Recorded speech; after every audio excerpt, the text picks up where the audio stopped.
Radhe Radhe everyone, welcome back to my channel.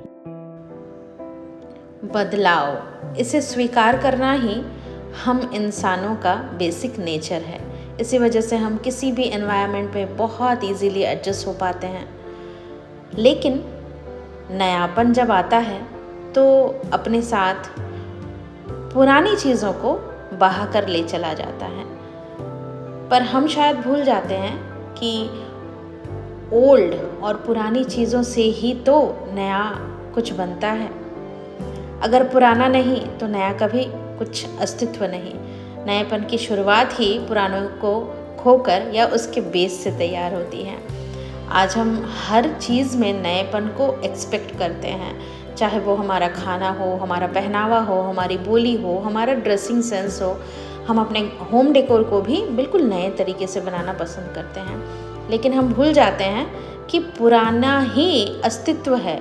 Olden but golden चीज़ें रहेंगी तभी जाकर नएपन का वैल्यू होगा। अगर पुराना नहीं है तो हम जानेंगे कैसे कि नया क्या है। इसी वजह से आज आपके साथ एक बहुत ही पुरानी रेसिपी शेयर कर रही हूँ।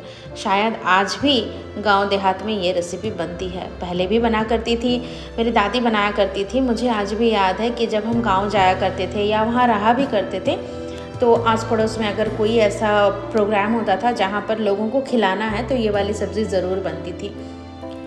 एकदम बेसिक सी सब्ज़ी है ये, इंडिया का नेशनल वेजिटेबल यानी कि कद्दू। कद्दू को काट कर रखा है, सरसों के तेल में जीरा फ़ोड़न डाल दीजिए, कद्दू डालिए और फिर कद्दूओं को धीमी आंच पर लो टू मीडियम फ्लेम पे ढक ढक कर फ्राई कर लीजिए। थोड़ा सा जब ये फ्राई हो जाएगा तो सूखे मसाले जैसे कि हल्दी, जीरा, धनिया, इन सब का पाउडर डाल दीजिए, लेकिन बहुत ज़्यादा मात्रा में नहीं, थोड़ी थोड़ी मात्रा में।